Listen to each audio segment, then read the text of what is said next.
प्रेम म्हणजे वाढवत नेणं आपल्याच रेषा समजुतीच्या, जाणून असणं आपले परीघ, आपल्या मर्यादा, जपत राहणं तेवणारं नातं ता उम्र आणि त्यानंतरही, त्याच्या यशाचे भागीदार इतर भरपूर सदैव, विसावा असणं दुबळ्या क्षणात निरपेक्ष मायेचा, पसरून देणं आपल्याला त्याच्या मनापर्यंत, तो असेल कुठंही आपल्या नजरेत किंवा पलीकडं, मुक्त ठेवणं एकमेकांना नसत्या आणाभाकांपासून, नात्याची सहज एकतानता कायम सोबत.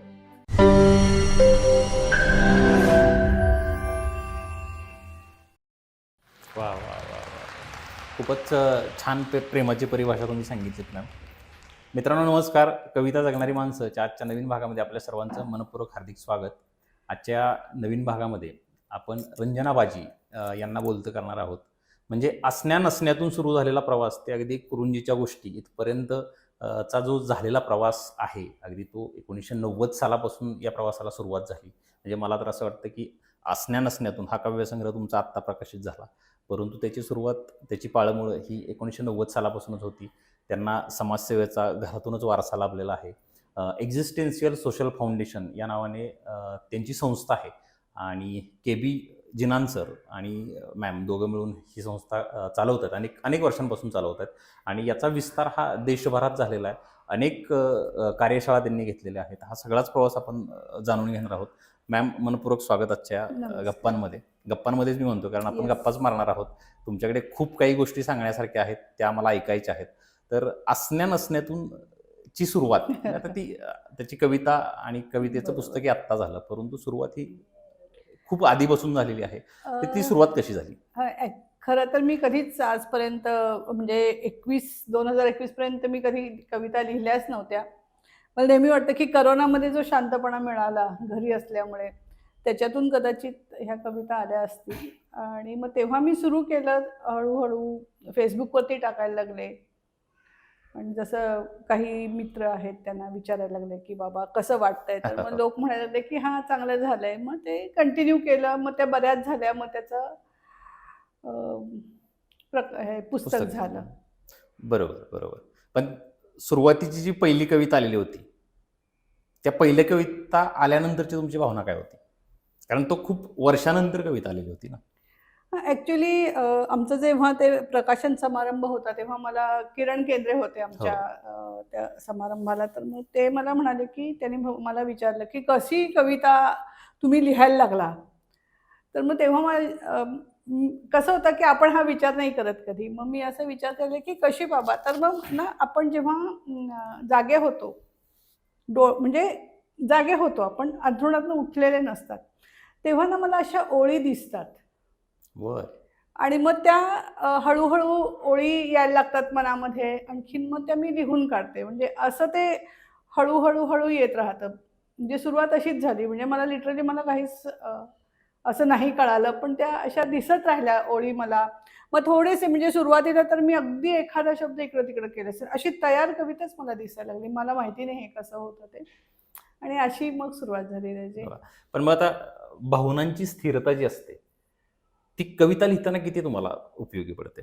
नाही, कसं होतं की मी खूप, तसं म्हटलं तर खूप उशिरा, माझ्या वयाच्या खूप उशिरा लिहायला लागले. तोपर्यंत एक कामामुळं असेल किंवा खूप चांगली माणसं आपल्याला मिळाल्यामुळं असेल ना, की आपोआप आपण एक सेटल होत जातो. आणि कामाचं स्वरूपच असं होतं की इतके आपण विषमता बघितलेली आहे, इतके आपण प्रश्नातले लोक बघितलेले असतात की त्याच्यामुळे आपल्या ज्या क्षुल्लक भावना असतील ना, त्या सगळ्या हळूहळू शांत झालेल्या असतात असं आपण म्हणू. एक स्थिरतेला आपण आलेलोच असतो त्या 60व्या वर्षी. समजा मी म्हटलं 58, 59, 60 काहीतरी असेल तेव्हा मी. तर मग ती एक स्थिरता होतीच. त्यामुळे आता ही स्थिरता तुम्ही सांगितलं की 60व्या वर्षापर्यंत ती आलेलीच होती, परंतु जर जी 20शीतली मुलं आहेत, जी 30शीतली मुलं आहेत, त्यांनी भावनांना स्थिर कसं करावं आणि याकडे तुम्ही कसं वागताय? कारण तुम्ही आज समाज व्यवस्थेमध्ये सामाजिक प्रश्न घेऊन तुम्ही भारतभरात काम करताय. तर तुमच्याकडून हे भाष्य आम्हाला ऐकायला खूप नाही, मला असं वाटतं ना, हे खूप जनरल स्टेटमेंट होईल मी काही सांगितलं तर. कारण प्रत्येक माणूस वेगळा आणि त्याचे भावनांचे काय आपण म्हणतो की कोशंट वेगळे असतात. बरोबर. त्यामुळं असं जनरल आपण नाही सांगू शकत. पण एक जे आत्ता जे परिस्थिती आहे, सामाजिक परिस्थिती, असुरक्षितता आहे, अस्थिरता आहे, त्याच्यामुळं पण मला असं वाटतं की खूप मुलांना प्रश्न येत असतील. अ, पण कुठेतरी स्थिर होण्याची गरज आहे, पण कसं ते मी नाही सांगू शकणार. कारण त्याला खूप आयाम आहेत त्याला, की शिक्षण व्यवस्थेमध्ये प्रश्न आहेत. सामाजिक आपलं सगळीच गडबड झालेली आहे. राजकारणामध्ये तर आणखीनच भयानक गडबडी आहेत. त्यामुळे मग मुलांना दिशा दाखवणारच कुणी नाही आहे आता, की बाबा हा माणूस जसं स्वातंत्र्य काळामध्ये होतं, की गांधीजी आहेत, नेहरू आहेत किंवा आणखीन कुणी आहेत, की बाबा हा माणूस आपल्याला रस्ता दाखवणार आहे. तेव्हा हे जे होतं ना, ते आता आपण कुणाकडे बघणार तुम्ही सांगा, की हा माणूस 100% बरोबर चाललाय आणि मी ह्याच्या मागे जायला पाहिजे. काहीतरी आयडिओलॉजी आहे त्याच्याकडे. असं तर आपल्याला कुणीच दिसत नाहीये. त्यामुळे आता परत तर तुम्हीच तुमचे दीपोहा हे जे म्हटलेलं आहे बुद्धांनी, तिथपर्यंत आपल्याला स्वतःलाच आता एम्पॉवर करायला लागणार आहे. कुणीही आपल्याला आता वाचवायला येणार नाहीये. त्यामुळे उलटं आता मुलांनी हे सगळे अस्थिरता वगैरे जे काही प्रश्न असतील त्याच्यावरती डील करावं आणि कुणाच्याही मागे पडू नये. स्वतःचे प्रश्न स्वतः सोडवायची आपण एक हिंमत दाखवायला पाहिजे आता. कारण ते दिवस गेले की कुणीतरी खरंच एक सगळ्याच काय म्हणतो आपण त्याला एक निश्चिम भावनेने करणारी माणसं आता नाहीच आहेत, की ज्यांच्यावर आपण डोळे मिटून विश्वास ठेवू शकतो. असं कोणी मगाशी आपल्या ज्या गप्पा चाललेल्या होत्या त्यात एक शब्द आला किंवा एक वाक्य आलं पुढे, की पुढे जा म्हणजे नक्की कुठे जा. म्हणजे ते हो, आत्ताचं जे भाष्य झालं, सगळेजण भरकटलेलं, कुठं जायचं हेच माहित नाहीये. माहित नाही. आणि प्रत्येकाला पुढे जायचंय, पण कुठे जायचं हेच माहित नाहीये. खरंय. कसं आहे, की विशेषतः आपल्या शिक्षण पद्धतीमध्ये हा प्रश्न आहे, की तू प्रगती करत राहा. हं. प्रगती करत राहा म्हणजे नक्की काय? तर तू जास्तीत जास्त शिक, डिग्री मिळव, पैसे कमव, 1 बेडरूमचं घर घे, नंतर 2 बेडरूमचं घे, नंतर बंगला घे, फार्म हाऊस घे. म्हणजे ही आपली प्रगतीची व्याख्या आहे. पण ह्याच्याच बरोबर आपण दुसरी बाजू काय बघतो, की ह्याच्यातलीच बरीचशी मुलं ही डिप्रेशनसाठी आपल्याला अँक्झायटीसाठी ट्रीटमेंट घेत असतात. म्हणजे मला तर नेहमी गंमत वाटते, की दर वीकेंडला ह्यांना घर सोडून का पळावं असं वाटतं. हाही मला खूप मोठा प्रश्न पडतो, की शनिवारी सकाळ झाली, की चालले सगळे गाड्या घेतल्या, बायका मुलांना गाडीत घातलं आणि चालले सगळे किंवा बायका असतील तर नवऱ्याला घातलं गाडीत आणि चालले. तर एक स्थिरता का नाही, की माझ्या घरामध्ये मी माझ्या मुलांबरोबर बायको आणि नवरा आम्ही मजेत का नाही राहत? जे ठहराव म्हणतात, तो ठहराव कुठे आहे आयुष्यामध्ये? नाहीच आहे. कारण आपल्याला हेच शिकवलं, की पुढे चला, पुढे चला. आणि पुढे काय आहे? तर आहे त्या गोष्टीमध्ये समाधानी असणं हे आपल्या शिक्षण पद्धतीत कुठेही येत नाहीये. तर आधी आपण शिक्षण पद्धतीतून काय येतंय किंवा जसे डिप्रेशन आहे, आत्महत्या किती चालल्या आहेत आजकाल, तर मग ते काय आहे? तर मग आपला फक्त आपण बुद्ध्यांक वाढवतोय, पण हे जो भावनेचा बुद्ध्यांक आहे, ज्याला काय त्याला एक शब्द आहे बघा, इमोशनल कोशंट. कोशंट, तर IQ, emotional IQ, emotional EQ. EQ. इक्यूवरती कुणी काम करत नाहीये. लहानपणापासून तुमचे व्हॅल्यू सिस्टीम काय आहे? तुम्ही स्वतःला किती तुमच्यामध्ये शिक्षणामुळे तुमच्यामध्ये एक सहनशीलता येते का? एक जी मूल्य आहेत ती तुमच्यामध्ये येतात का? हे कुणाला काही पडलेलंच नाही. आता मूल्यच उलटी झाली आहेत, की तू सतत पहिला येणं म्हणजे 49 बाकीच्या मुलांना तू मागं टाकलं पाहिजेस, हे मूल्य झालंय. मग अशांचा ताण येतो ना नेहमी. त्यामुळं आपल्या मूल्यांवरती काम केलं पाहिजे आणि हे आपलं जे इमोशनल कोशंट आहे, त्याच्यावरती पहिल्यापासून मुलांना आपण असं ट्रेन करायला पाहिजे, की मुलं स्वतः सगळं करू शकतील. बरोबर. आता आपण मोठे इतक्या त्यांच्या प्रश्नांमध्ये मध्ये-मध्ये जातो ना, की मुलांना असं वाटतं, की सगळं मग मोठ्यानेच करायचं आणि आम्ही फक्त अभ्यास आणि अभ्यास म्हणजे तरी काय पाठांतर. त्याच्यातले खेळ खेळणे. खरंय. आता पुढे जा या इथून आपली सुरुवात झालेली होती. पूर्वी गांधीजींचा एक विचार होता, की खेड्याकडे चला. आज खेड्यातल्या लोकांचा विचार आहे, की शहराकडे चला.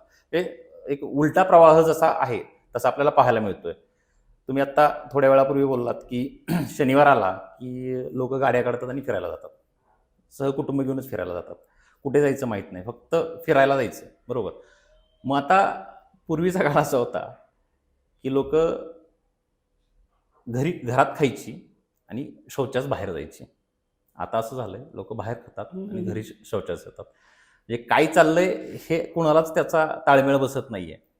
तर ही परिस्थिती जर बदलवायची असेल तर ती हातात आहे का की हाताबाहेरचीच आहे असं आपल्याला वाटतं, किंवा ह्याच्यावरती उपाययोजना काय कराव्यात? नाही, उपाययोजना तर इंडिव्हिज्युअल हातात आता कोणाशिवाय राहिलं नाही आहे. पण एक समाज म्हणून आपण खूप गोष्टी करू शकतो. पहिल्यांदा तर हे जे शिक्षण म्हणजे आपण नक्की काय, तर फक्त डिग्री घेणं शिक्षण आहे का एक चांगला माणूस होण्यासाठी मुलांना प्रवृत्त करणं आणि आधी आपण चांगले माणूस होऊन मुलांसमोर उदाहरणं ठेवणं मोठ्याने. ह्या 2 गोष्टी केल्या की बरेचसं चांगलं होणार आहे. पण हे कोण करणार? हम्म. हा मोठा प्रश्न आहे. कारण सगळ्यांनाच आपले फायदे करायचे आहेत. पण एक समाज म्हणून समाजाचे फायदे आता जे काही चित्र दिसतंय भयानक आहे. समाजाचं जे चित्र दिसतंय, की सततच गुन्हेगारीचे आपण रोज पेपर उघडलं की काहीतरी कुठल्याही प्रकारचे एक गुन्हा दिसतोच आहे आपल्याला. ते मग बायकांच्यासाठी असेल किंवा दरोडे, खून काय असतील ते. तर मग हे एवढं अस्वस्थ का झालंय माणूस? हे कुणी नाही बघत आहे. विशेषतः ना आपल्याकडे म्हणजे कालच एक स्त्री विशेषांक स्त्री चळवळीबद्दल मी वाचत होते, की बायकांवरती खरंच काम झालंय थोडंफार का होईना झालेलं आहे. पण मुलग्यांवरती काम होत नाहीये. हम्म. तर मुलग्यांवरती काम करायची खूपच गरज आहे. कारण त्यांना नाही कळत आहे की आपण काय करतोय. त्यांच्या इमोशन्सवरती आपण काम करत नाहीये. मुली वयात येतानासाठी खूप लिहिलं जातं. खूप शाळांमध्ये सुद्धा खूप त्याच्यासाठी काम केलं जातं. पाळी येताना काय, अमुक-तमुक. मुलगे मोठे होताना त्यांना काय होतं हे त्यांनाही कळत नाही आणि ते त्यांना समजावून सांगायची गरजही बऱ्याच ठिकाणी घरातून पण वाटत नाही आणि शाळातून पण काही ठिकाणी नाही वाटत. तर ह्याच्यासाठी खूप काम करणं, की कसं आहे की आपण नेहमी तुम्हाला मागच्या वेळेला मी म्हटलं तसं एकदा, की आपण नेहमी लक्षणांवरती काम करतोय. हम्म. तर म्हणजे मुलगा व्हायलंट झाला, तर ते लक्षण आहे व्हायलंट होणं हे. तर ते व्हायलंट होण्यासाठी जर आपण तिथे त्यांना गोळ्या दिल्या किंवा काय केलं, तर कारण काय होतं? त्याला का असुरक्षित वाटतं? असुरक्षिततेतून खूप अशा गोष्टी येतात. तर त्याला का असुरक्षित वाटलंय? त्याच्यावरती आपण बघतोय का? तिथेपर्यंत खोलात जातोय का आपण? तर आपण खूप वरवरच्या मलमपट्ट्या म्हणतात ना, तसं हो. काम करतोय. तर मुलग्यांवरती काम करणं आणि फक्त मुलींवरती काम करून नाहीच चालणार आहे आणि फक्त मुलग्यांवरती पण. तर दोघांवरती समान काम करायला पाहिजे असं मला वाटतं. जशी आपण एक बाजू बघतो तशी दुसरी बाजू हां, हां, बघणं हां. गरजेचं आहे. त्यांचे पण प्रश्न आहेत तसं. मुलग्यांचे प्रश्न किती परफॉर्मन्स त्यांना सतत जगामध्ये दाखवणं, की बाबा तू उत्तम नवरा, उत्तम काम करणारा किंवा इव्हन त्यांचे जे फिजिकल रिलेशन्स असतात तेव्हा सुद्धा खूप प्रश्न असतात, जे त्यांना नाही सांगू शकत. तर अशा सगळ्यांमध्ये मुलांना गाईड करणारं अगदी कमी लोक असतील आपल्याकडे. तर ह्या सगळ्यांवरती काम करायला पाहिजे. एक आणि अगदी शास्त्रीय दृष्ट्या तिथे परत इमोशनल वगैरे नाही. शास्त्रीय बरोबर. दृष्ट्या काम करायला पाहिजे. अगदी परखड मत आहे. आता जे नॉलेज फाउंडेशनची जी स्थापना झाली आणि त्यात के बी जिनान सर आपल्यासोबत काम करतात, हं. तर याची सुरुवात कशी झालेली होती? काय त्याचा दृष्टिकोन काय होता? हां, कसं होतं, की मी मला असं वाटतं 2000 म्हणजे ॲक्चुअली मी माझं थोडंसं काम सांगते, की 93 साली माझ्या वडिलांनी इथे एक संस्था सुरू केली आणि मी सी-ए करताना मला ते नकोच झालं होतं. सी-ए पास इंटर झाले, फायनलचे एक ग्रुप झाला आणि मग दुसऱ्या ग्रुपला अपिअर करताना मग लक्षात आलं, की हे मला नाही आवडत आहे आणि हे नुसते आकडे मला नाहीच आवडणार. जन्मभर ह्याच्यामध्ये मी नाही काम करू शकणार. तर मी त्याच्यातनं बाहेरच पडले. मग वडिलांनी तेव्हा एक प्रौढ मतिमंदांसाठी निवासी केंद्र इथं सुरू केलंय. तर मला वडील म्हणाले, "तुला जर समजा त्याच्यात नसेल इंटरेस्ट शिक्षणामध्ये, तर मला जॉइन हो." मग मी तिथे जॉइन झाले आणि तिथं खेड्यामध्ये ते केंद्र आहे. मग खेड्यातल्या मुलांबरोबर काम सुरू केलं आणि त्याच्यातनं खूप मुलांच्या शिक्षणाबद्दलचे किंवा खेड्यातल्या मुलांचे खूप वेगळे प्रश्न दिसायला लागले, की खेड्यातली मुलं ही जगायला खूप समर्थ आहेत. म्हणजे मी जेव्हा खेड्यातली मुलं आणि शहरातली मुलं बघते, शहरातली मुलं अभ्यासात हुशार असतील, पण बरीचशी मुलं ही तेवढी कॅपेबल नाही वाटत. का नाही आहेत? तर ते घरामध्ये त्यांना जे काही म्हणजे सतत अभ्यास कर आणि इकडे तू बघू नकोस, हे जे असतं, तर खेड्यातली मुलं सतत ते जगायलाच जुंपलेली असतात लहानपणापासून. म्हणजे 7व्या-8व्या वर्षी मुली स्वयंपाक करतातच. मुलं शेतात आता भात लावायला मी त्या भागामध्ये का राहिले होते कुरुंजीमध्ये, तर भात लावायला असेल तर मुलं शाळांना दांड्या मारून भात लावायला त्यांना कंपल्सरीच होतं. त्यामुळे जगणं ही मुलं खूप लवकर शिकली आहेत. पण मग शिक्षणामध्ये मागे पडली. तर मग मला असं वाटलं, की ही एवढी हुशार असतील, तर ते शिकायला त्यांना काय प्रॉब्लेम आहे? तर त्याच्यात पण 2-3 गोष्टी मला अशा दिसल्या. पहिली म्हणजे एकतर खेड्यामध्ये शिक्षणाचा आपल्याकडे फार दर्जा काय फार महान नाही आहे. खूपच प्रश्न आहेत, म्हणजे ते एक मोठंच आहे तो विषय. आणि दुसरं म्हणजे मुलांना शिक्षणाशी कनेक्ट नाही वाटत आहे. म्हणजे मला आता आठवत नाही कोण म्हणत होतं की पूर्वी जेव्हा 14 वर्षापर्यंतचं शिक्षण कंपल्सरी वगैरे जेव्हा हा नियम नव्हता, तेव्हा मुलं खूप शाळेतनं बाहेर पडायची. तर तेव्हा मला वाटतं हेरंब कुलकर्णी असेल किंवा मला आता आठवत नाही, हेरंबच असेल बहुतेक. तर त्यांनी काय सांगितलं होतं की खेड्यामध्ये शिक्षणाला खर्च नाही आहे, तर मुलं कंटाळून बाहेर पडतात. ते नाही कनेक्ट होऊ शकत. तर मग हे मी पण बघितलं होतं. तेव्हा मग एकदा काही म्हणजे मी तिथं बरेच मुलांचे प्रोजेक्ट सुरू केले. ते त्याच्यासाठी जिनानला एकदा बोलवलं होतं वर्कशॉप घेण्यासाठी. तेव्हा माझी त्याची ओळख झाली आणि तो म्हणाला की मुलांचं जगणं आणि शिकणं हे एकच असतं. पण आता जे आपली खेड्यामधली मुलं आहेत, त्यांचं जे शिकणं आहे, शिकणं म्हणजे शाळेमध्ये जे काही पाठ्यपुस्तकं वगैरे आहेत, त्याच्यामध्ये मला एका मुलीने सांगितलं की आमच्या शिकण्यात, आमच्या जगण्याचं काहीच या पुस्तकामध्ये नाही, तर आम्ही का कनेक्ट होऊ, असं मला एका मुलीने सांगितलं होतं खेड्यातल्या.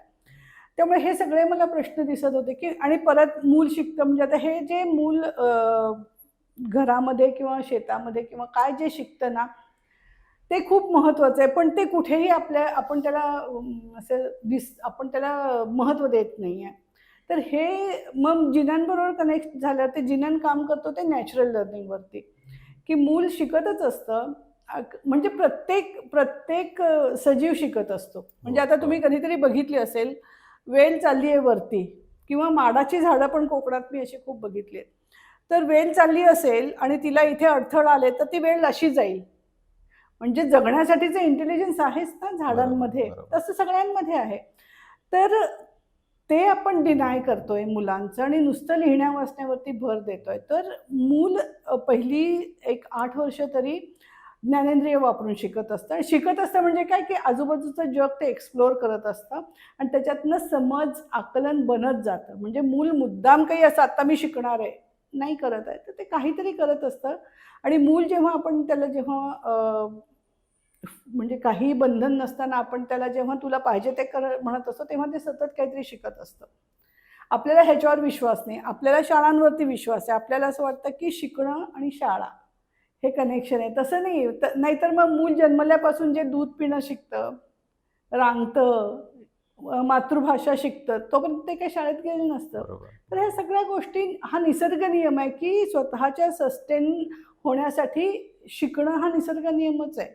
तर तोच आपण डिनाय करून 3व्या वर्षी मुलाला शाळेत घालतो आणि तिथं नुसतं लिहिणं, वाचणं आणि जे काही एक कुणीतरी मोठा माणूस म्हणजे शिक्षक येऊन मुलांना पॅसिव्हली बसवतो आणि सतत काहीतरी करत असतो.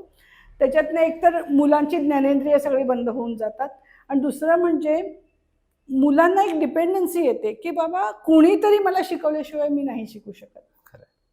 हे जे ना, हे सगळ्यात वाईट आहे.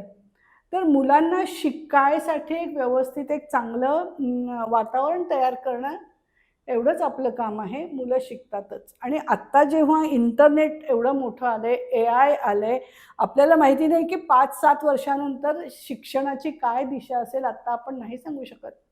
AI तर इतकं आपण बघतोच आहे, जेव्हा आपण वापरतो ते थक्क होतो आपण. तर मग तेव्हा आत्ता माझं मूल समजा 1 वर्षाचं आहे. आत्तापासून आई-वडील 10वीचा विचार करायला लागलेत त्याच्या. पण 10वी त्याची कशी असणार आहे माहिती नाही ना आपल्याला. कारण तेव्हा काहीतरी वेगळे टेक्निक्स असू शकतील. आता कसे ऑनलाईन परीक्षा होतात, तसं आणखीनच काहीतरी आलं असेल. तेव्हा मग आता जे आपण जीवाच्या आकांताने त्याला ABCD शिकवतो किंवा काय काय शिकवतो, त्याची तेव्हा गरज असणार आहे का? हा पण नाही विचार करत. त्यामुळे मुलांना तेव्हा खूप ह्या गोष्टी की स्वतः शिकणं असेल, स्वतःचे डिसिजन घेणं असेल आणि स्वतः समजून घेणं असेल, स्वतः प्रयोग करून काही करणं असेल, हे महत्त्वाचं आहे. आपण नेमकं तेच बंद करतो आणि नुसतं लिहिणं वाचणं याच्यावरती जे फोकस करतो ना, तर ते जरा मला प्रॉब्लेमॅटिक वाटतं. बरोबर. मग आता AI टेक्नॉलॉजी जी आता एवढ्या झपाट्यानं पुढे जाते, तर त्याचा मग नॅचरल लर्निंगवरती किती परिणाम होईल असं आपल्याला नाही, वाटतं? हे बघा, कुठल्याही गोष्टी टेक्नॉलॉजी असतात. तो आपण कसं वापरतो हा महत्त्वाचा मुद्दा असतो. म्हणजे आता समजा माझं आता हे कुरुंजीचं पुस्तक मी इंग्लिशमध्ये ट्रान्सलेट केलं आहे बसून आणि मी म्हणजे मी आता गजेंद्रचे पण स्क्रिप्ट मी बऱ्याचदा इंग्लिशमध्ये ट्रान्सलेट करते. मी आणि जिनन बसतो, आम्ही इंग्लिशमध्ये पुस्तकं लिहितो. ते पुस्तकाचं एडिटिंग माझ्याकडे असते. त्यामुळे इंग्लिश मला थोडंसं माहीत आहे. तरीसुद्धा मी जेव्हा हे पुस्तक ट्रान्सलेट केलं, थोडेसे त्याचे पॅसेजेस जिथं मला असं वाटलं की मला नाही जमलं, तर ते मी एआयमध्ये घालून बघितले. बर. म्हणजे हे टूल म्हणून वापरायला पाहिजे. हो. आपण त्याच्या आहारी गेलं की मग संपलं. बरोबर. मग म्हणजे आपली मुख्य एआयचा मला प्रॉब्लेम कसा वाटतो की मग मी माझी भाषा विसरते. हम्म. कारण एआय काय करतं, म्हणजे मला माहिती नाही त्याचं टेक्निकल, पण मला असं वाटतं की ते मग तुम्हाला विचारतं तुम्हाला कुठल्या भाषेत लिहून पाहिजे. एकदम फ्लॉवरी भाषा पण येते तुम्ही जर बघितलं असेल, किंवा साधी भाषा पण येते, पण माझी भाषा त्याच्यात येत नाही. बरोबर. कारण ती एआयची भाषा आहे. त्यामुळं मला माझ्या भाषेत म्हणजे इंग्लिश माझ्या इंग्लिशमध्ये लिहायचं. आता मी जे लिहिलंय ते मला माझ्या भाषेत कशी का असेना, चुकीचं का इंग्लिश असेना, पण मला असं वाटतं की मला माझ्या फ्लोमध्ये आलं पाहिजे.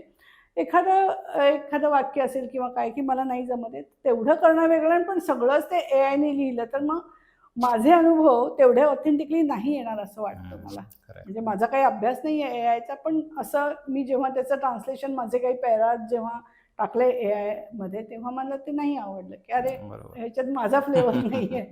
खरंय खरंय. हरकत नाही. आता मग कुरुंजीच्या गोष्टी कशा घडल्या? कारण एवढं शहरातला इश्यू सोडून भोरसारख्या तालुक्यामध्ये एका कुरुंजीसारख्या एखाद्या छोट्या खेड्यामध्ये जाणं, 3 वर्ष राहणं, तिथल्या परिस्थितीला सामोरं जाणं किंवा तिथल्या गोष्टी अडॉप्ट करणं, तर हा निर्णय कसा तुम्ही घेतला? कसं झालं की 2014 साली माझ्या वडिलांच्या कामातून मी बाहेर पडले, कारण मला बेसिकली हेच काम करायचं होतं शिक्षणामध्ये, नॅचरल लर्निंगमध्ये.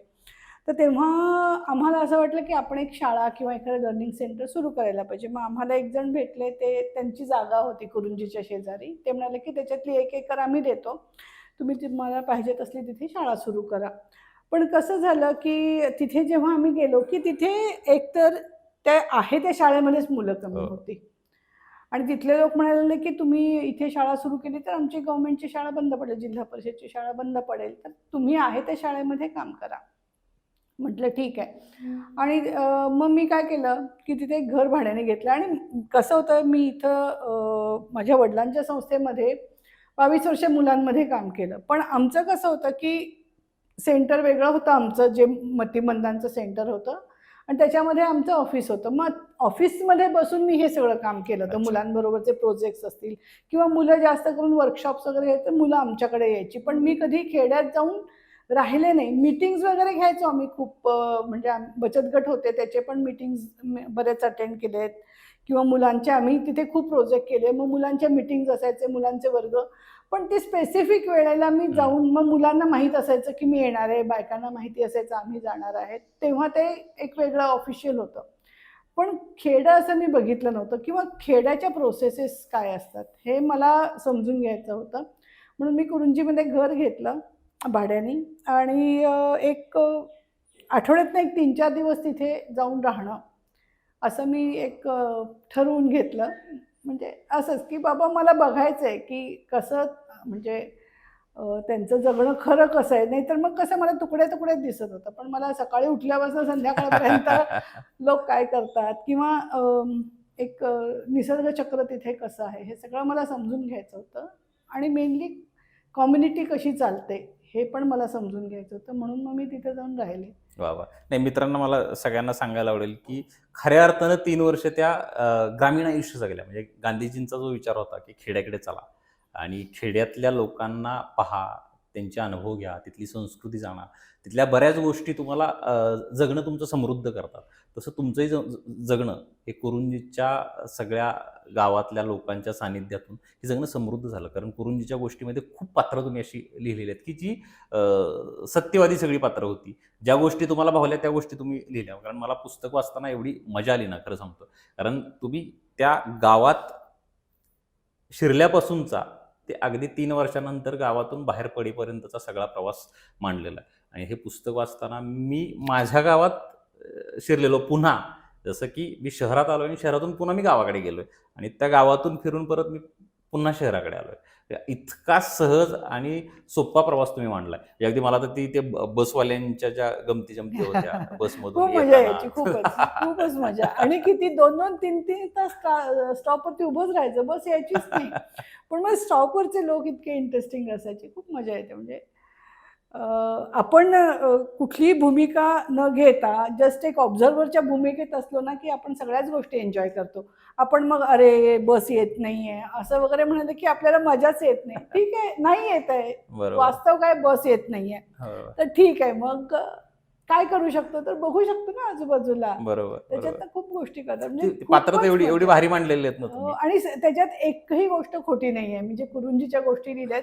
सगळं मी अनुभवलेलंच लिहिलंय. एकही गोष्ट खोटी नाहीये त्याच्यामध्ये. नाही आणि त्यामुळे ती सहज आणि सोप्या भाषेत मांडले गेलेले आहेत ना.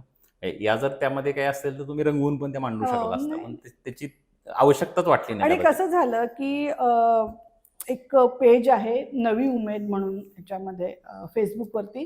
तर मी असे रँडम काही-काही लिहिले होते. तर नवी उमेदमध्ये एक मेधा कुलकर्णी म्हणून मुंबईतली खूप मोठी सामाजिक कार्यकर्ती आहे. तर तिचं पेज आहे. तर मेधा मला म्हणाली, "अगं तू एवढं लिहितीयेस तर माझ्या पेजवरती लिही" म्हणून. मग ते आज जाऊन आले, की 2 दिवसामध्ये ते अच्छा. लिहिणं असं सगळं ताजं-ताजं आहे त्याच्यामध्ये जे आहे ते. त्यामुळे ते आणखीनच मला तेव्हा आता मला लिही तर मला नाही, कारण बऱ्याचशा गोष्टी मी विसरली आहे. पण तेव्हा कसं जाऊन आले की लिहायची, जाऊन आले की लिहायची, म्हणून ते एवढं असं सरळ आलेलं आहे बरोबर. सगळं. कुरुंजीला जाणं होतं का आता? शेवटचं मी गेले 2023च्या जानेवारीमध्ये, नंतर नाही. अच्छा. नाही, संपला विषय की मग संपवायचा. आपण बरोबर, त्याच्यात बरोबर. अडकायचं नाही ना. ते जगणं आणि जगणं परंतु तुमच्यामध्ये आहे अजूनही म्हणजे हां, कसं आहे अहो, ती म्हणजे मी खेड्यामधल्या इकडे पण मुळशीमध्ये पण खूप काम केलं ना. तर बऱ्याच मुलांना शिक्षणात मदत केली. आरोग्याचे खूप प्रश्न होते त्या काळात जेव्हा आम्ही काम करतो. तर ती सगळीच मुलं माझ्या अजूनही संपर्कात आहेत. इथली आहेत आणि इथे कशी, जेव्हा आम्ही जवळ-जवळ 200 मुलांबरोबर काम करत होतो, तेव्हा सगळ्या 200 मुलांकडे माझा मोबाईल नंबर होता. आणि काहीही प्रश्न असेल तर कुठलाही मुलगा मला मुलगी डायरेक्टली मला फोन करू शकत होते.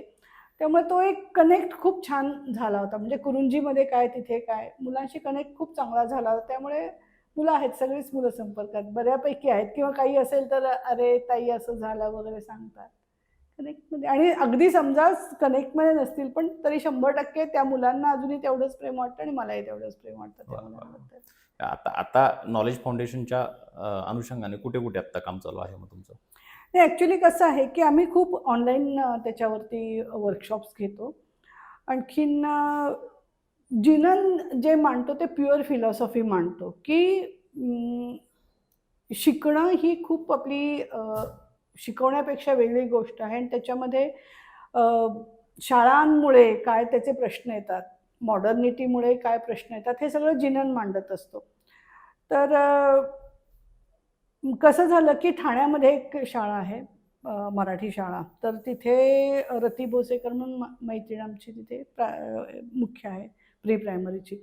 तर ती एका आमच्या वर्कशॉपला आली होती आणि तिच्या लक्षात आलं, की हे खरं आहे मुलांचं शिकणं. तर मग ती म्हणाली, की माझ्या शाळेमध्ये आपण हे करूया. मग तिच्या शाळेमध्ये आम्ही ते सगळे प्रयोग सुरू केले. नंतर मग पालकांशी खूप कोरोना काळात आमचं बोलणं झालं. पालकांना खूप हे पटायला लागतं, नाहीतर मग पालक एकदम अस्वस्थ होतात, तुम्ही मुलांना शिकवत नाही. न शिकवता पण मुलं काहीतरी शिकत असतात, हे नाही आपल्याला लक्षात येत. कारण आपण शिकवणे ह्या मोडमध्ये गेलोय आता. शिकणे हा मोड आपला बंद झालेला आहे. तरीसुद्धा खूप गोष्टी शिकत असतो. जसं आपण स्वयंपाक शिकतो, रोजचा स्वयंपाक. तिथे कुणी शिकवत नाही ना, आपण ऑब्झर्वेशन करूनच शिकत असतो. ऑब्झर्वेशन, एक्सपिरियन्स आणि इमिटेशन ह्या 3 गोष्टी आपण सहज ह्या 3 गोष्टी वापरून आपण सहज शिकत असतो. पण आपण एवढा विचार नाही करत. तर ते सगळं आम्ही तिथे त्या पालकांना सांगितलं. पालकांनी ऑब्झर्व्ह केली आपली मुलं आणि त्यांच्या लक्षात आलं, खरंच आमची मुलं शिकतायत आणि खूप गोष्टी शिकतायत. शाळेमध्ये फक्त एवढंच शिकवलं जातं, पण बाकीच्या बाहेरच्या जगामध्ये खूप मुलं शिकतात. हे पालकांना जेव्हा लक्षात आलं, तेव्हा मग खूप छान काम झालंय तिथे. आणि कसं आहे, की फिलॉसॉफी आहेच. म्हणजे जिनन जे सांगतो ते खूपच महत्त्वाचं हो, आहे. पण हो. ते कसं आपण शाळांमध्ये आणणार, हे मी जरा बघतीये.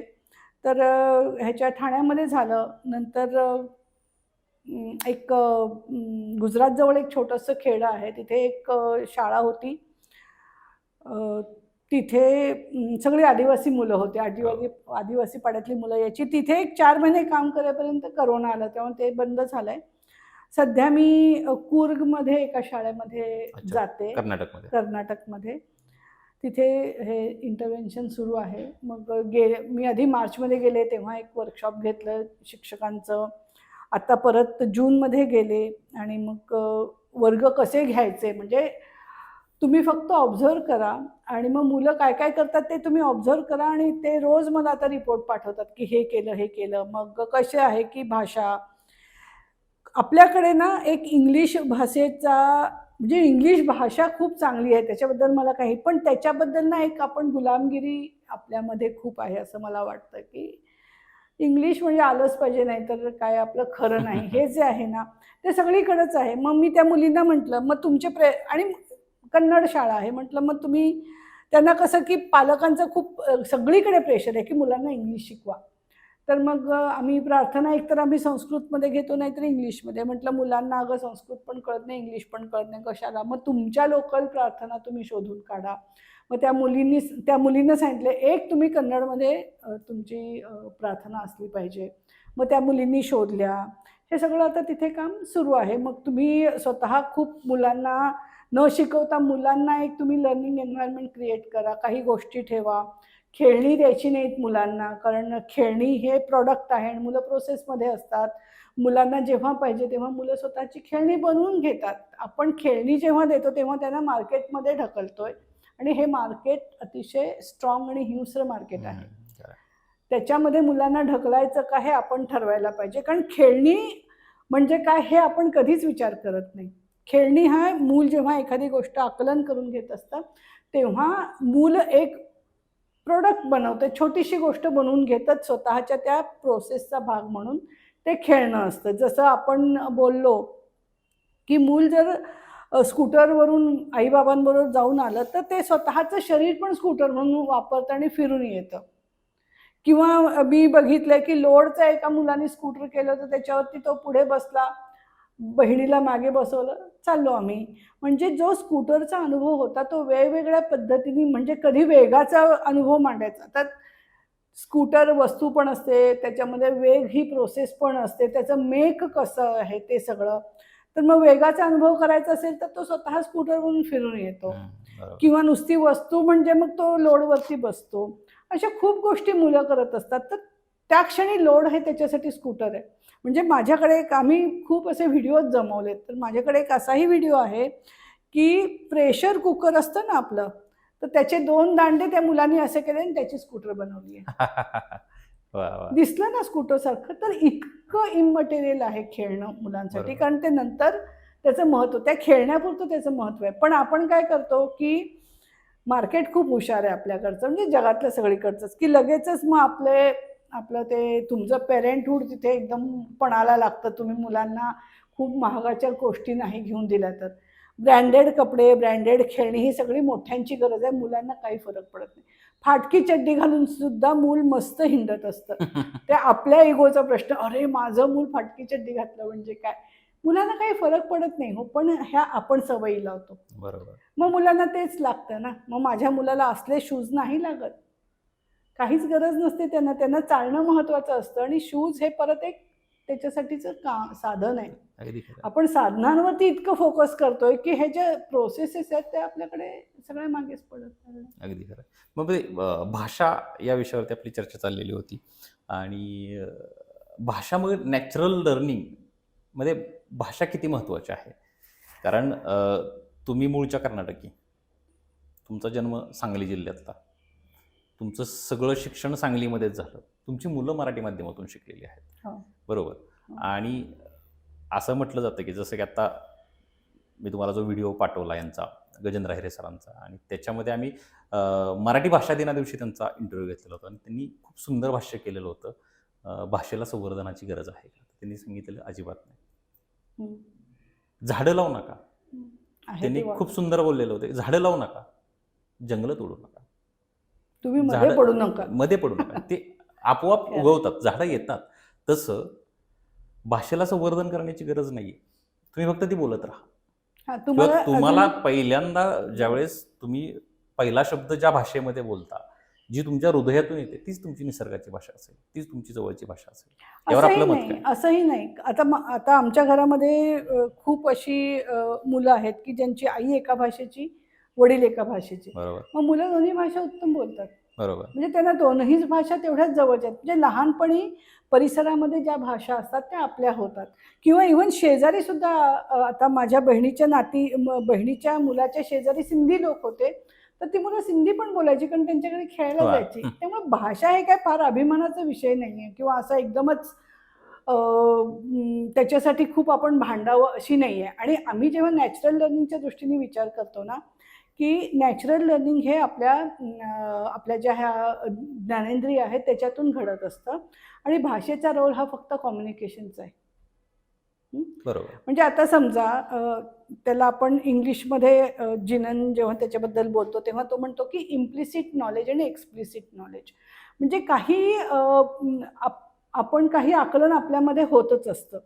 म्हणजे एखादी गोष्ट गरम आहे, तर आपल्याला माहिती आहे की किती आपण त्याला हात लावू शकतो. आता माझ्याकडे खूप सुंदर एक चित्र आहे, मी ते नेहमी माझ्या वर्कशॉप्समध्ये दाखवते की चूल आहे खेड्यातली आणि त्या चुलीमध्ये एक मांजर बसली आहे. तर त्या मांजरीला कसं कळालं की कुठल्या टेम्परेचरला इथे मला ऊब मिळेल पण मी जळणार नाही. वा. हे नॅचरल लर्निंग आहे. वा. मांजरीने काय तिथे जाऊन ते तपमापक वगैरे धरलेलं नसणार आहे. तर हे नॉलेज आपलं इंटरनली आपल्याला हे एक सहज शिक्षणाचा भाग आहे. माझं सहज आकलन आहे की हां इथंपर्यंत असेल तर ते अजूनही गरम आहे, मी नाही बसू शकत. मग अजूनही थोडं ते मांजरीने ठरवलेलं आहे. तिथं भाषेची गरज नाही. आता समजा मला एखादी गोष्ट इथे मी ठेवली आणि गरम आहे, मला माहिती आहे की ती किती गरम आहे. मला म्हणजे जाणीवेतून माहिती आहे, डिग्री मला माहिती नाही, पण माझा हात इथेपर्यंत नेला तर मला भाजेल. पण मला जेव्हा ते लोकांना सांगायचं असेल तेव्हा मला भाषेचा वापर करायला लागतो. बरोबर तोपर्यंत ते माझं इम्प्लिसिट आहे, म्हणजे माझ्या आतमध्ये ते नॉलेज आहे की एवढं गरम असतं की मी नाही हात. आता परत ते खूप व्यक्तिसापेक्ष असतं. तुम्ही बघितलं असेल खेड्यामध्ये निखारे सुद्धा बायका उचलून पलीकडे ठेवतात, पण आपल्याला साधं थोडं कोमट असलेलं दुधाचं पातेलं सुद्धा आपण नाही उचलू शकत. ते परत खूप व्यक्तिसापेक्ष हे आकलन असतं. तर ते जेव्हा लोकांना सांगायचं असेल तेव्हा फक्त भाषा हे टूल आहे. भाषा हे फक्त वाचायचं म्हणजे एक कम्युनिकेशनचं टूल आहे, ते आकलनाचं टूल नाही आहे. आत्ता काय केलं आहे, पुस्तकं हे आकलनाचं टूल बनलेलं आहे. म्हणजे भाषा ह्याच्यातून आकलन होतं असं आपल्याला समजतं, असं आपल्याला वाटतं, पण आपल्याला समजलेलं नसतं. आता भौतिकशास्त्रातले कितीतरी नियम आपण पाठ केलेले असतात, पुढच्या वर्षी येतात का आपल्याला ते म्हणायला? कारण आपण ते जगलेलं नसतो, आपण फक्त पाठांतर केलेलं असतं. त्यामुळे भाषेचा रोल फक्त कम्युनिकेशन पुरतं आहे. आणि सुरुवातीला तर मुलांना आपण भाषेच्या मागे लागायचंच नाही, ते स्वतः शिकतात. कारण मातृभाषा किंवा दुसऱ्या ज्या काही घरातल्या भाषा असतात मुलं आपोआप शिकतात, तिथे शिकवायची गरजच नाही आहे. ते कसं असतं की एखादी गोष्ट आहे तर मग त्याच्याबद्दल जर कुणी घरात बोलत असतील, आता समजा आई आहे, बाबा आहे, मुलांना अरे तुझी आई आहे, किंवा तुम्ही बघितलं तर खूपसे आमचे मित्रमैत्रिणी आहेत की ते एकमेकांना नावाने हाक मारतात, मुलं पण त्यांना नावानेच हाक मारायला लागतात. कारण त्यांना असं वाटतं की हां हिचं नाव हे आहे ना, हे म्हणजे आई आणि बाबा नंतर आपण शिकवतो की हां हिला आई म्हणायचं, हिला बाबा. तर ते जे कानावर पडतं ते मुलं शिकत असतात. त्यामुळे भाषा रोजची आपली मुलांना शिकवायला नाही लागत, मातृभाषा मुलांना कधीच शिकवायला नाही लागत. तशा ती आपण शिकते. ते सहज शिक्षण आहे. जसं स्वयंपाक आपल्याला नाही शिकवायला लागत, खूपशा गोष्टी नाही शिकवायला लागत. जसं चाल म्हणजे रांगणं बिगणं कुठे मुलांना शिकवायला लागतं, येतच ना त्याला. तसं आहे ते. संवर्धनाची तशी खऱ्या अर्थानं गरज नाहीये, तुम्ही फक्त ती जगत राहायची आहे गोष्ट. हां, म्हणजे भाषा नंतर आपल्याला खूप गोष्टी जेव्हा आपण अमूर्ततेकडे जातो 12-13व्या वर्षानंतर मग खूपशा गोष्टी भाषेतून कळतात, पण सुरुवातीला भाषेतून नाही कळत. आपल्याला वाटतं कळालंय पण नसतं कळलेलं. खरं मॅडम, आता जाता जाता तुम्हाला मला विचारायला आवडेल की तुमचे आवडते कवी कोणते, की हे कवी मला आवडतात, गजेंद्र अहिरे सर सोडून? नाही, ते- गजेंद्र ते- मला त्यांच्या कविता तर तुमच्या सगळ्या नाही, बऱ्यापैकी तुम्हाला अजून एक माहीत गोष्ट असणार आहेत. सांगते की आपल्याला योग्य वयामध्ये योग्य माणसं भेटली ना तर खूप गोष्टी, जसं जिनन मला भेटला की आता जिनन मला किती 2007 साली वगैरे भेटला असेल, आणि सोशल म्हणजे सामाजिक विभाग म्हणजे सामाजिक संस्थांमध्ये जेव्हा काम करत असतो ना तेव्हा आपल्याला उगीच असं वाटतं की आपण फार काही ग्रेट काम करतोय, आपण लोकांना सुधारतोय, म्हणजे उगीच इगो येतो. आणि त्याच वेळेला मला जिनन भेटला, आणि हे सगळं हे ना आपले खूप जास्तीचे पिसारे असतात, ते योग्य वेळी खाली पडलेले बरे असतात, ते मला जिनननी खूप काम केलं. आणि हा जो कोर आहे नॅचरल लर्निंगचा, तो मी त्याच्याकडनं जे शिकले की ते म्हणजे त्याच्याने आयुष्यच बदलून गेलं. बरोबर. की शिकवण्यामध्ये आपण शिकताना किती ऑब्झर्वेशन, फॉर एक्झाम्पल ऑब्झर्वेशन आपण बघत नाही, हे मला खूप जाणवलं की आमच्याकडे वर्कशॉप्स असतात, म्हणजे अजूनही मी ते वर्कशॉप अटेंड करते की बिईंग इन ब्युटी, सतत ऑब्झर्वेशन. आम्ही 8-8 दिवस एकत्र राहतो, बोलायचं नाही, काही नाही, आमचे असे एक 7-8 एक 10-12 जण असतात. सतत तुम्ही मातीकाम करायला देतो, जिनन चित्र काढायला देतो, जिनन रंगकाम करायला देतो, किंवा सकाळी आम्ही सगळे, तुम्हाला गंमत वाटेल, सकाळी 7 वाजता आम्ही सगळे उठून फिरायला जातो, की मग तुम्हाला तिथे काय काय दिसलं, मग त्याचे फोटोग्राफ मोबाईलवरती त्याचे फोटो काढायचे, मग त्याच्यामध्ये काय दिसलं, हे ऑब्झर्वेशनचे खूप स्किल त्यांनी शिकवले. म्हणजे आतासुद्धा मी रस्त्याने जाताना एकही पान माझ्या नजरेतनं सुटत नाही, कारण ती सवय लागली आहे सतत बघायची. मग ते पान आता आम्ही वर्कशॉप, जिननच्या वर्कशॉपमध्ये तो नेहमी विचारतो की पानांचा रंग कुठला. इनव्हेरिएबली 99% लोक हिरवा सांगतात. मग जिनन म्हणतो बाहेर जा बघून या. म्हणजे काही वर्कशॉपमध्ये जिनन सांगतो बाहेर जा आणि एका पानामध्ये 7 रंग असतात, अशी पानं घेऊन या. वा. मिळतात, कारण असतात तसे, पण आपण इतके ब्लाइंडली जगतो. बरोबर. किंवा नकाशावरती पण जिननचे खूप चांगले गमती येतात त्याच्यात. तर मग नकाशा आपला असा असतो ना. तर मग जिनन म्हणतात की मी केरळमध्ये, तो केरळमध्ये, मी केरळमधून दिल्लीला जाताना मी वर जातो आणि दिल्लीहून केरळला येताना मी खाली येतो की नाही, सगळ्यांना हो वाटतं. मग असं आपण जातो का खालीवर, म्हणजे आकाशात जातो का आपण? म्हणजे नकाशाने आपल्याला इतकं काही वेडं बनवलंय ना, तर हे आपल्याला नाही लक्षात येत. किंवा आकाशाचा रंग कुठला, आपण इन्व्हेरिएबली निळाच सांगतो. जिन म्हणतो बाहेर बघा, वेगळा असतो ना. आत्ता पण बघा, ग्रे असेल किंवा खूप काळा पण झालेला असेल. तर हे जे बघणं आहे ना, ते जिनननी शिकवलं. खूप गोष्टी जिननकडून, म्हणजे maximum गोष्टी मी शिकली आहे. आणि आम्ही एकत्र खूप काम करतो. दिवसाला एक तरी आमची झूम मीटिंग असते, आणि त्याच्यातून पण म्हणजे आम्ही खूप पुस्तकं एकत्र लिहिली, आणि त्या लिहिण्यामधून पण खूप गोष्टी शिकले. म्हणजे एक समृद्धता येते, आणि खूप गोष्टी मग नाहीशा होतात की बाबा काहीही कपडे घालू शकतो आम्ही कुठेही जाऊ शकतो, आम्ही काहीही खातो, कुठेही राहू शकतो. तर हे जे आहे ना की हे मला स्पेशल ट्रीटमेंटच पाहिजे कुठेही जाईन तेव्हा, हे गरजेचंच नाही ना. बरोबर. सतत फक्त एक फोकस माझ्या कामावरती असणं, जे गजेंद्रचं पण आहे की तो दिवस रात्र तो फिल्ममध्येच असतो. तुम्ही कधी गजेंद्रशी बोला, दुसरं वाक्य त्याचं फिल्मबद्दल येतं. हे जे फोकस्ड जगणं आहे ना, हे खूप गरजेचं आहे. आणि आपण इतके आपल्या जगण्याला फाटे फोडलेले असतात की मग आपण असं फोकसच नाही करत. त्यामुळे अशी माणसं आपल्या आजूबाजूला असणं खूप गरजेचं असतं. किंवा लिखाणामध्ये सुद्धा जसं कमीत कमी शब्द वापरून लिहिणं, हे जे गजेंद्रचं आहे खूप चांगलं आहे. कारण आपल्याला खूप खूप शब्द आपण वापरतो, आणि त्याच्यातनं आपल्याला जे म्हणायचं ते खूप पातळ होत जातं. पण मिनिमम शब्दातून आपण कसं लिहू शकतो, ते तो खूप चांगला. म्हणजे मी तुम्हाला ते परवा म्हटलं की एक त्याचं एक मी स्क्रिप्ट वाचत होते, त्याच्यामध्ये होतं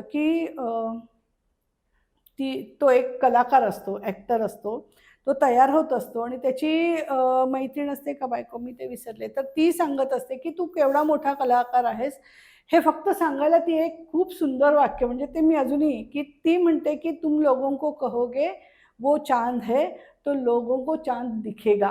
वा वा वा. हे इतकं सुंदर, म्हणजे मी ते स्वप्नात सुद्धा हे वाक्य म्हणू शकते. म्हणजे एवढ्या 2 वाक्यातून एक कलाकार कसा असतो, ॲक्टर कसा असतो, हे तो मांडू शकतो. त्याचं म्हणजे इतकं प्रेसिशन आहे आणि तो कित्येक वर्ष त्यांनी काम केलंय. उत्तम भाषा त्याची खूप चांगली आणि एकदम त्याचे गाणी बघा तुम्ही. बरोबर.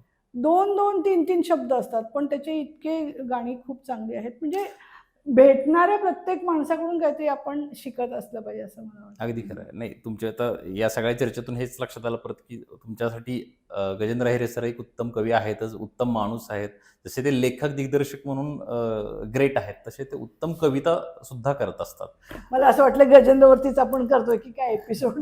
नाही, कारण नाही, गंमत केली. त्यांच्या तुमच्या कविता संग्रहावरती असण्या नसण्यातून हा जो ब्लर लिहिला ना त्यांनी पाठीमागे, आणि त्याच्यात जी कविता त्यांनी मांडलेली आहे ती सुद्धा कविता संग्रहाला जाणारीच कविता आहे.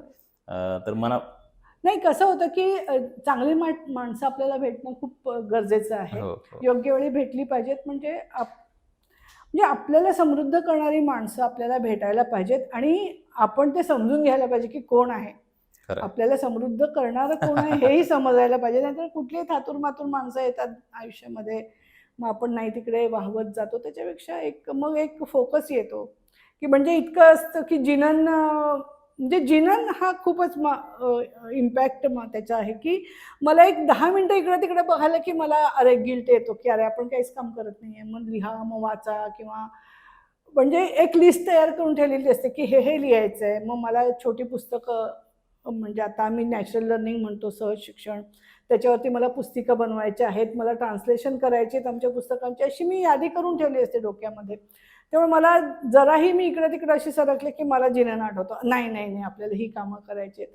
हा जो, कारण जिननला तुम्ही कधीही भेटा, म्हणजे कधीही वायफळ गप्पा आम्ही मारलेल्या नाही आहेत, कधीच नाही. सतत आम्ही कामाचंच बोलतो आणि दिवसेंदिवस तो फाईन होत चाललाय. म्हणजे मला तेही असं वाटतं की माणूस ना प्रत्येक म्हणजे जर त्याच्यातच आपण गुंगलेलं असू, आपल्या कामामध्ये आपण खूप इन्व्हॉल्ड असू, तर आपल्याला खूप खूप वरच्या म्हणजे काय म्हणतो आपण, वरच्या लेव्हलला जाऊ शकतो. ते मी जिननला बघून शिकले की खूप आपण गोष्टी, मग अनावश्यक भावना सुद्धा आपल्या मागे पडतात अशा वेळेला. उगीचच आपल्याला एकदम डिप्रेशनमध्ये जातो, असं झालं तसं झालं, काहीच नाही. एक छान आपण जगायला लागतो हे सगळे. खरं. म्हणजे आयुष्य हीच एक कविता आहे, परंतु हे 2 व्यक्तिमत्व तुमच्या आयुष्यासाठी एक टर्निंग पॉईंट आहेत आणि त्यांच्याकडून खूप गोष्टी तुम्हाला शिकायला मिळाल्या, की ज्या मला आपल्या परवाच्या बोलण्यामधून पण जाणवल्या आणि आत्ताच्या गप्पांमधून सुद्धा खूप प्रकर्षानं जाणवल्या. त्यापैकी एका व्यक्तीला आम्ही तर भेटलेलो आहे, आम्ही मुलाखतच घेतलेली आहे, गजेंद्र अहिरे सरांची. त्यांच्या अनेक सिनेमांचे आम्ही फॅन आहे. जे त्यांचे काही सिनेमे सुटलेले आहेत पाहायचे, ते आता तुमच्या माध्यमातून तुम्ही जी नावं सुचवली तर परत एकदा त्या पुन्हा बघणं होईलच. परंतु के बी जिनान सरांना सुद्धा भेटण्याची मनापासून इच्छा आहे आणि ते तुमच्या माध्यमातून पूर्ण व्हावी ही इच्छा.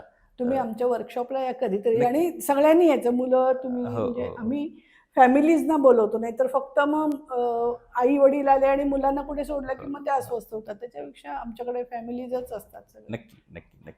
चला, मनापासून धन्यवाद मॅडम. Thank you. खूप छान गप्पा झाल्या, खूप वेगळ्या विषयांना आपल्याला हात घालता आला आजच्या गप्पांमधून. आमच्या विनंतीला मान देऊन तुम्ही या मुलाखतीचा भाग झाला, त्याबद्दल मनापासून धन्यवाद.